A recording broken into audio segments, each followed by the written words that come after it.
어떤 분이 보내온 글에 감동적인 마음을 뭉클하게 만드는 글 하나가 있어서 소개해드립니다. 사랑하는 친구가 아들 결혼식을 한다고 축의금을 얼마를 보내왔냐면 100만 원을 축의금을 보내왔어요. 여러분, 축의금 100만 원을 한다는 것이 쉽지가 않지요. 그런데 이 친구가 어렵다는 것을 알고 친한 친구가 100만 원을 축의금을 했어요. 그러니까 너무너무 감사해서 눈물이 나올 정도였어요. 그리고 이 친구는 그 보내온 친구를 향해서 감사하게 생각을 했어요. 아무리 생각을 해도 너무 고마웠어요. 그리고 난 다음에 이제 너무너무 감사하게 살아갔는데 하나 문제가 생겼어요. 그게 뭐냐? 얼마 전에 100만 원을 축의금을 보내온 그 친구의 아들이 결혼식 한다는 거예요.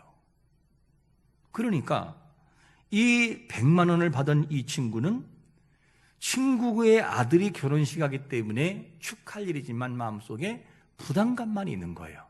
왜냐?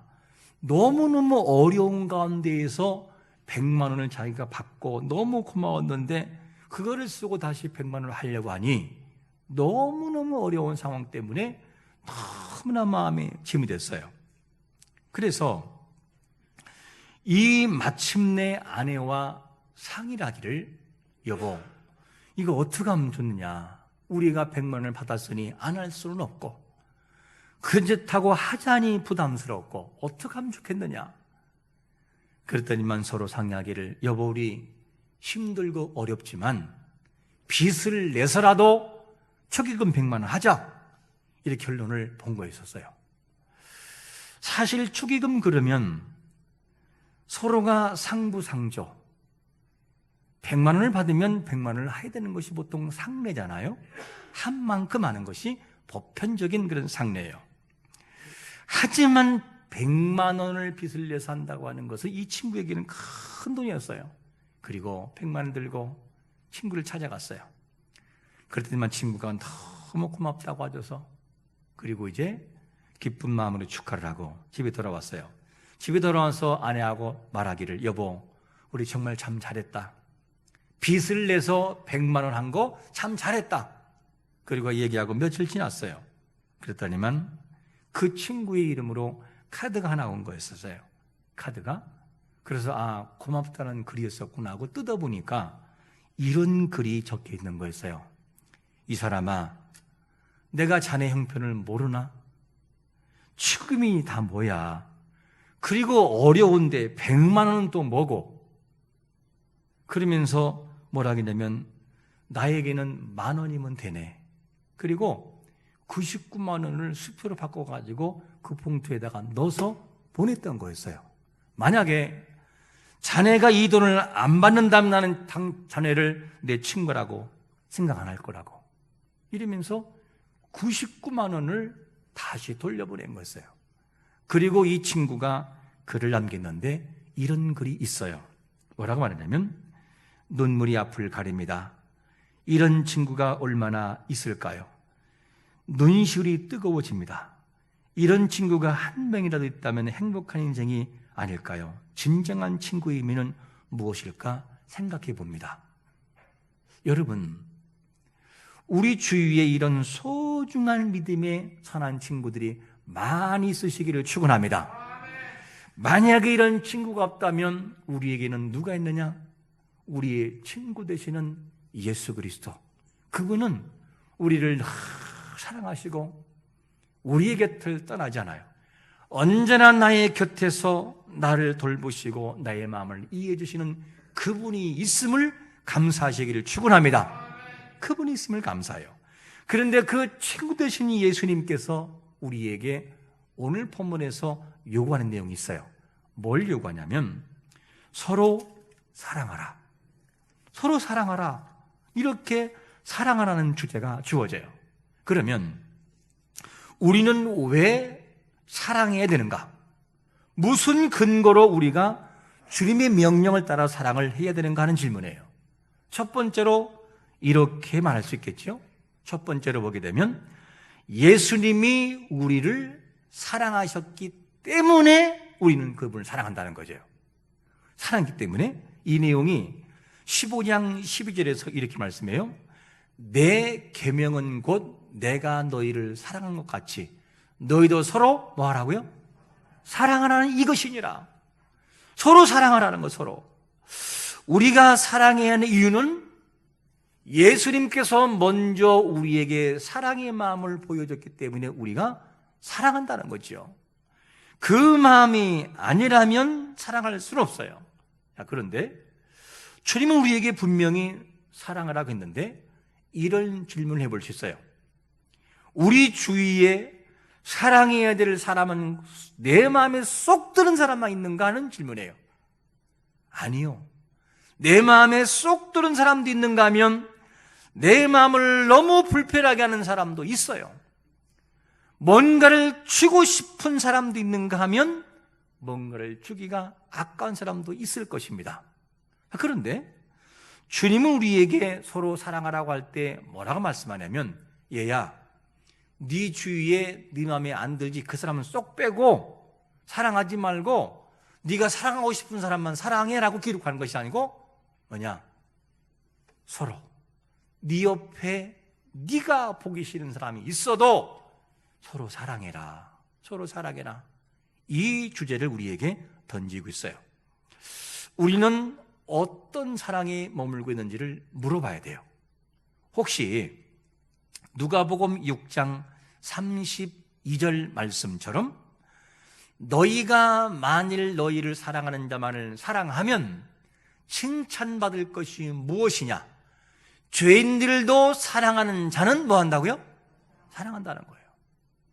주님이 원하는 사랑은 이런 사랑이 아니라는 거예요. 네가 하고 싶은 사랑을 하는 것이 아니라 내가 너에게 원하는 그 사랑을 하라는 거예요. 내가 원하는 사랑은 내 마음에 쏙 드는 사람, 나에게 잘하는 사람만 사랑하는 것이 내가 원하는 사랑이고, 주님이 원하는 사랑은 그런 사랑이 아니라는 거예요. 네가 보기에 마음에 들지 않아도, 네가 보기에 싫은 사람이 있어도 너는 그를 사랑해 주어라. 이게 내가 너에게 원하는 요구라는 것을 말씀하고 있어요. 그래서 주님이 요구하시는 사랑은 어떤 사랑이냐면 누가복음 6장 35절을 우리 한번 같이 읽어보겠습니다. 시작. 오직 너희는 원수를 사랑하고 선대하며 아무것도 바라지 말고 꾸어주라. 그리하면 너희 상이 클 것이요 또 지극히 높으신 이의 아들이 되리니 그는 은혜를 모르는 자와 악한 자에게도 인자하시니라. 할렐루야.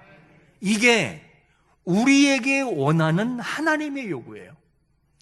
이 사랑은 하나님의 자비의 마음을 담지 않고 성령의 능력이 네 마음속에 담지 않고서는 사랑을 못하는 사랑이에요. 그냥 그림으로만 하는 사랑이고 마음으로만 하는 사랑이죠. 주님이 이것을 원하셔요. 그러므로 우리가 이런 사랑을 하기 위해서는 정말 우리가 마음속에 준비가 돼야만 됩니다. 우리는 물어봐야 돼요. 우리의 가정에서 우리는 어떤 사랑을 하고 있는가? 그리고 우리의 이웃과 교회에서는 어떤 사랑을 실천하고 있는지를 더듬어 봐야 돼요. 혹시 성도 간에도 내가 좋아하는 사람만 사랑하고 내가 싫어하는 사람은 인사도 안 받고 혹시 이렇게 하는 사랑은 아닌가 하는 질문을 한번 해봐야 됩니다. 주님이 요구하시는 사랑은 내가 하고 싶은 사랑과 달라요. 여러분, 보편적인 내가 하는 사랑은 큰 감동이 없지만 주님이 원하시는 사랑을 하는 것은 큰 감동을 줘요. 왜냐? 나는 너를 미워했는데 어떻게 너는 나를 그렇게 사랑할 수 있느냐? 대체 네 마음속에는 뭐가 있느냐라고 도전을 주게 돼요. 이게 주님이 원하시는 사랑이죠. 오늘날 믿음의 사람들이 본이 못하는 경우가 어디 있을까? 내가 원하는 사랑을 하기 때문에요. 내가 하고 싶은 사랑을 하기 때문에 그 사랑은 큰 감동을 줄 수 없어요. 그런데 주님은 뭐라고 말씀하냐면 내 계명은 곧 내가 너희를 사랑한 것 같이 너도 주위의 사람을 사랑하라는 거예요. 이 사랑을 우리에게 요구하고 있어요. 그러므로 내가 원하는 사랑이 아닌 주님이 원하시는 사랑을 하려면 하나의 조건이 있어요. 그 조건이 뭐냐? 마가복음 8장 34절에 보니까 이런 말씀을 해요. 무리와 제자들을 불러 이르시되 누구든지 나를 따라오려거든 자기를 뭐하고? 부인하고 자기 십자가를 지고 나를 따를 것이니라. 나를 부인하지 않으면 주님이 원하시는 그 사랑은 해볼 수가 없어요. 왜?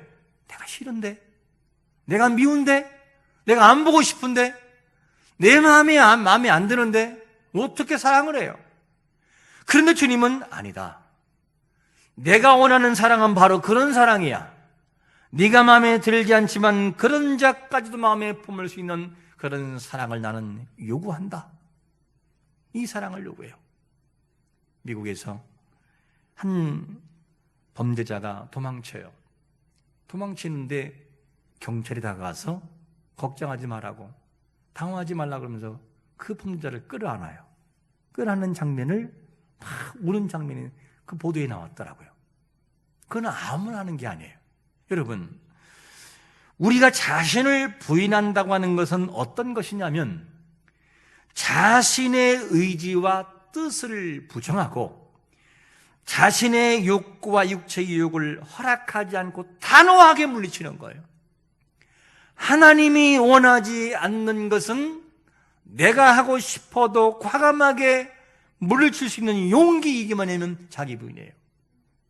이런 부인하는 마음이 없이는 하나님이 원하는 사랑은 할 수가 없다라고 말씀하고 있어요. 자, 그러면 우리가 왜 나를 부인해야 될까? 왜 나를 부인하고 계속해서 매 순간 내 소욕을 쫓는 것을 원치 않고 하나님의 뜻을 따라가야 되는가는 질문이에요. 왜? 이유는 바로 이런 것 때문이에요. 갈라디아서 5장 17절 한번 같이 읽어볼까요? 시작. 육체의 소욕은 성령을 거스리고 성령의 소욕은 육체를 거스리나니 이 둘이 서로 대적함으로 너희 원하는 것을 하지 못하게 하려 함이니라. 못하게 한다는 거예요. 무슨 말이냐? 내가 내 아집을 버리지 않고 내 소욕을 쫓으면 성령을 거스려요. 하나님이 하라고 하는 것을 거스려서 내 고집대로 패망한 길로 가버려요. 그러나 내 소욕을 꺾고 나를 부인하고 하나님이 원하시는 대로 내가 일을 하면 뭐가 되느냐? 내 기쁨이 아니라 하나님이 기뻐하시는 선한 열매가 주어진다는 거죠. 그런데 우리는 뭐의 욕심에 빼앗기냐면 내 욕심에 많은 경우 빼앗겨요. 그것이 뭐냐면 우리가 살아가는 삶의 패턴입니다. 나를 부인하지 않으면 어떤 상황에서도 하나님의 뜻을 행할 수는 없다는 것이죠. 그래서 나를 부인할 수 있는 사람이 주님 안에 거하는 사람이고 주님의 계명을 거하는 사람이 주님 안에 거하는 사람이고 이런 사람이 하나님의 뜻을 헤아릴 수 있다는 것이죠. 이거를 말씀하고 있어요. 그러면 주님 안에 거하는 자는 주님의 기쁨을 충만하게 된다고 했는데 어떻게 하는 자가 주님 안에 거하는 자인가 하는 질문에 어떻게 하는 것이? 두 번째는 이렇게 말씀하죠. 주님의 계명을 뭐하는 자? 지키는 자가 주님 안에 거하는 자라는 거죠. 이것을 10절에 보니까 이렇게 말씀하죠. 내가 아버지의 계명을 지켜 그의 사랑 안에 거하는 것 같이 너희도 내 계명을 지키면 내 사랑 안에 거하리라. 자, 이 내용을 보면 주님의 계명을 지키기 이전에 주님께서 하신 것이 뭐냐면 이런 말씀을 하세요. 내가 아버지의 계명을 지켰다 안 지켰다? 지켰다는 거예요. 내가 아버지의 계명을 지켜 그의 사랑 안에 거하는 것 같이 이렇게 표현돼요. 주님께서 우리에게 얘들아 서로 사랑하라 이렇게 말할 때는 주님이 해보지 않고 하는 것이 아니라 주님께서 아버지의 사랑을 그대로 뜻을 실천한 다음에 우리에게 요구한다는 거예요. 구도가 삼각구도예요. 성부 하나님, 성자 예수님, 그리고 우리. 이 삼각구도를 통해 설명하는데, 자, 그러면 예수님께서 성부 아버지의 뜻을 행한 것은 뭐를 행한 것입니까? 이런 거죠. 아버지 성부 하나님의 뜻은 뭐냐면 성자 예수님이 아들이 이 땅에 내려와서 인간의 몸을 입고 죄인들의 모든 죄를 사하는 것이 하나님의 뜻이었어요. 그런데 이 뜻을 아버지 하나님이 성부께서 성자에게 요구할 때 성자께서 말씀하기를, 아버지, 나는 뭐예요? 나만 맨날 뭐 가 죽고 나만 뭐 하라고요? 나 못해요. 이렇게 했어야 안 했어요? 그런 표현도 아니할 뿐더러 그렇게 할 수 없어요. 왜냐? 삼위 하나님은 서로의 상호 보존과 존중이 함께 가버려요. 삼위 하나님은 단 한 번도 서로를 거치거나 소리를 거스리거나 한 적이 한 번도 없어요.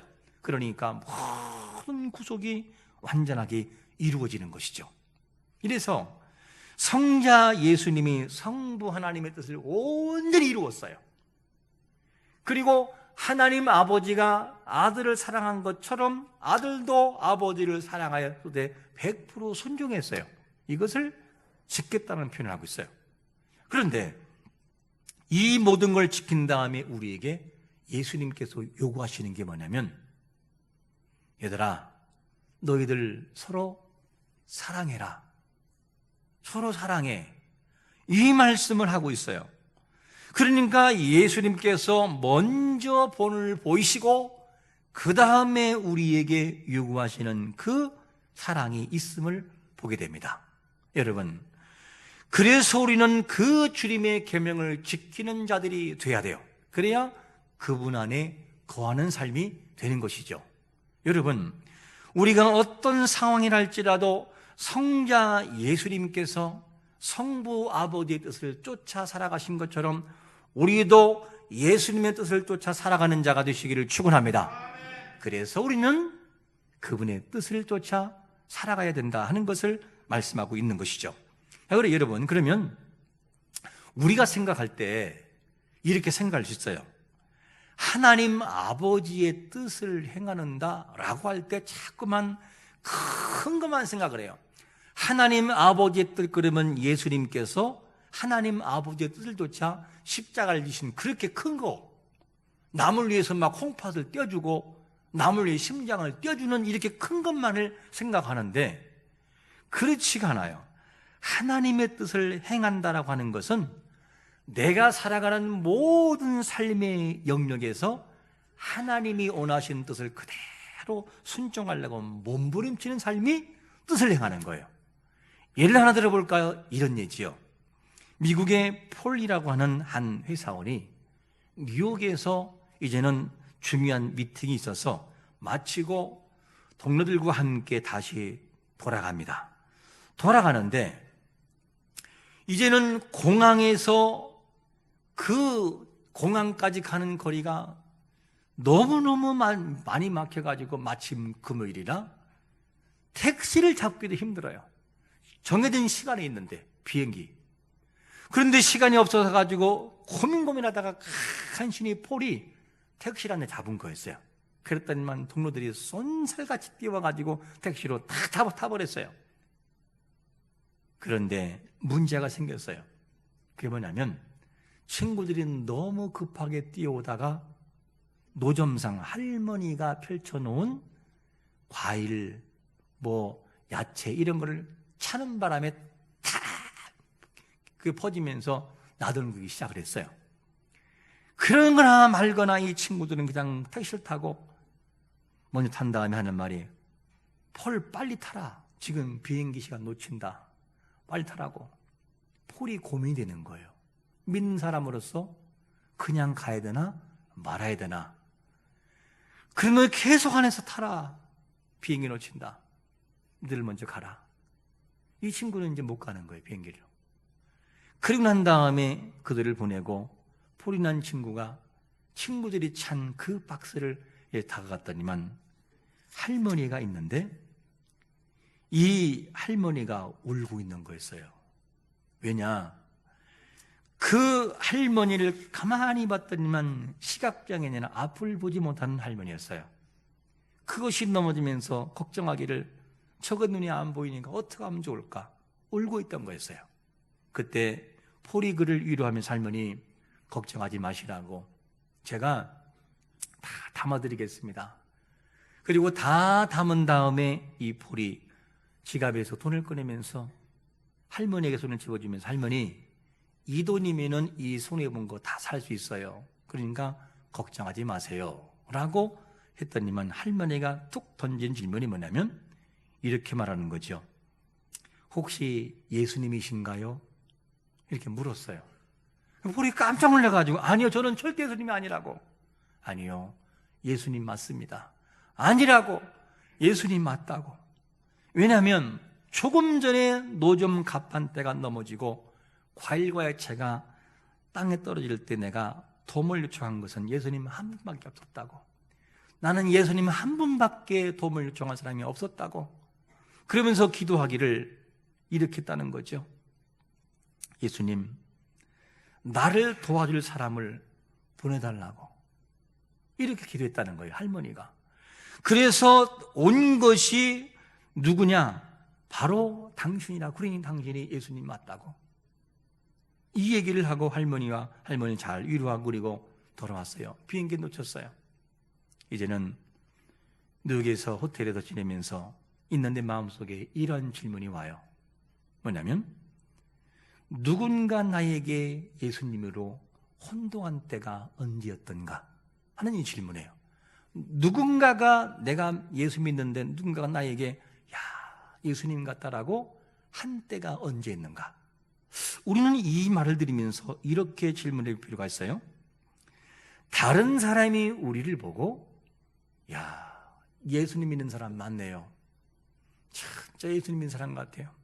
얼굴을 보나 말하는 걸 보나 모습을 보나 흘러나오는 인격으로 보나 예수님 같아요 하는 말을 들어본 경우가 언제 있으신가 하는 질문이에요. 우리는 살아가는 모든 삶 속에서 하나님의 사람이라는 이름을 가지고 있으나 인생을 너무나 막 살아갈 때가 있어요. 시장표의 삶을 살아갈 때가 많아요.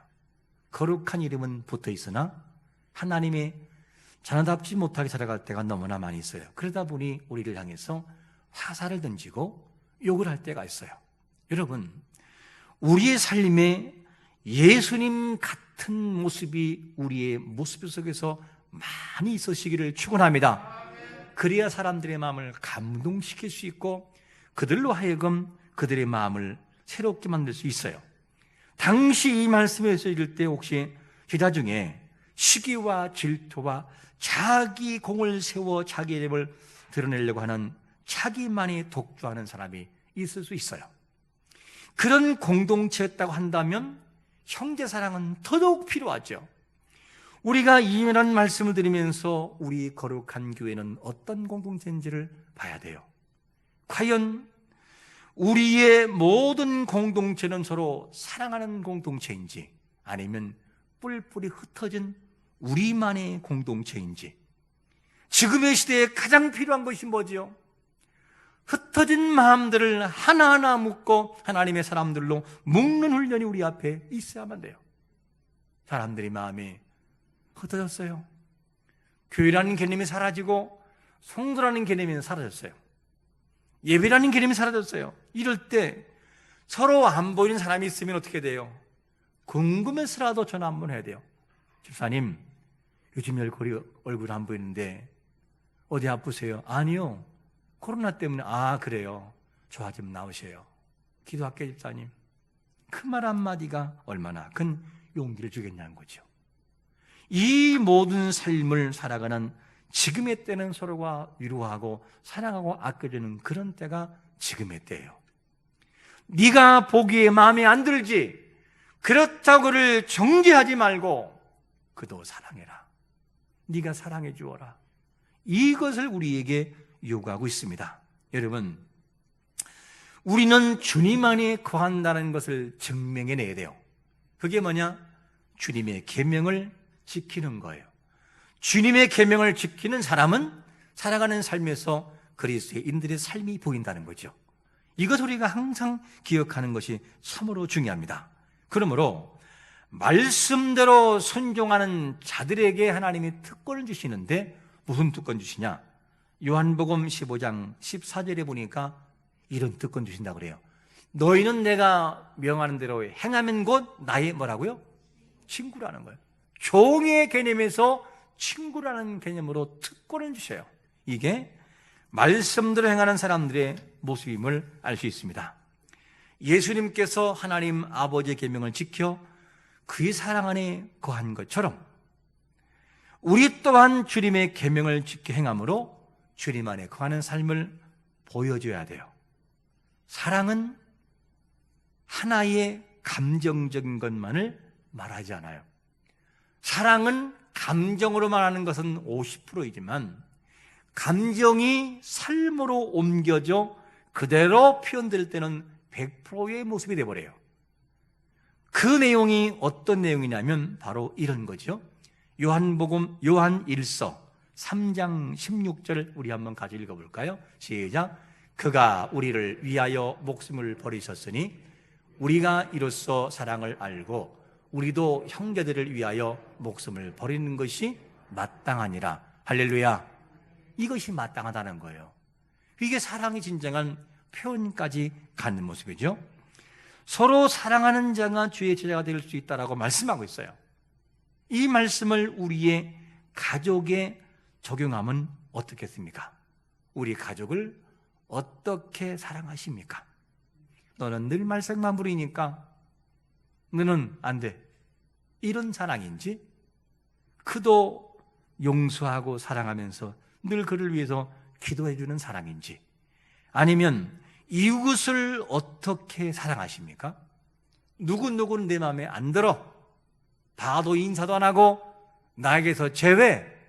혹시 사이드로 빠진 사람은 없는지, 그런가 하면 성도 간에 어떻게 사랑하고 있는지, 나를 사랑하기보다는 험담하고 헐뜯은 사람을 향해서 미워하고 사랑하지 않는 것으로 딱 재놓는 것은 아닌지, 주님은 우리에게 말씀합니다.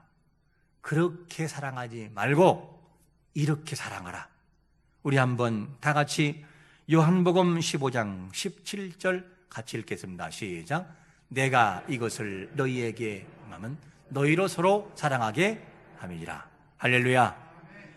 우리가 살아가는 모든 삶의 영역에서 내가 하고 싶은 사랑이 아니라 주님이 원하는 그 사랑을 실천해 볼 수 있는 한 주가 되시기를 예수 그리스도의 이름으로 축원합니다. 아멘.